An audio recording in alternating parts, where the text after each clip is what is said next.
Abolish ICE!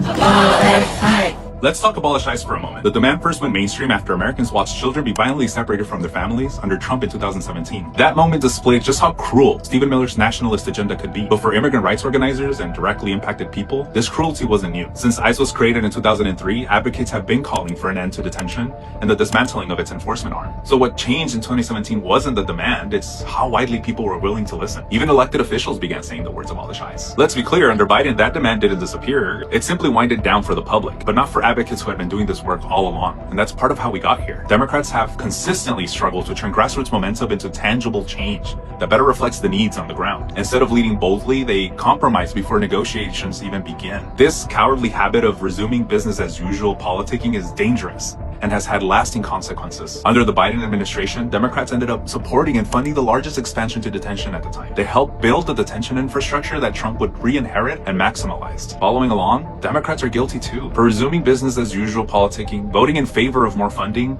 and perfectly setting the stage for Trump's second reign of terror. The pitfalls of the earlier Abolish ICE campaign were not in what advocates were demanding. It was and continues to be what Democrats are willing to compromise. Democrats' lack of political imagination allowed them to water the nationalist sentiments that had been seeded across the country. And maybe Democrats never imagined anyone would use the detention and enforcement agency to its unconstitutional reach we're seeing now. But people need to accept that Trump's goal is no longer cruelty. It is an authoritarian takeover. Abolishing ICE alone will not get us out of this mess. We need to abolish the entirety of the Department of Homeland Security. By design, DHS is an enforcement arm under the executive branch of government, meaning its power will always be vulnerable to whatever political agenda of whoever sits in office. That's why abolishing ICE alone doesn't solve the problem. Even without ICE, DHS still has Homeland Security Investigation, HSI, which routinely carries out raids that result in collateral arrests. We'd still have fusion centers, which allow all levels of law enforcement to share and collect data on all of us for surveillance. ICE is simply the tip of the iceberg. This moment demands political imagination. Meanwhile, Democrats are steadily funding ICE and eagerly offering more local resources to collaborate with ICE in the false hope that this will curb massive raids. That's giving in to Trump, who would happily double punish immigrants via the criminal legal system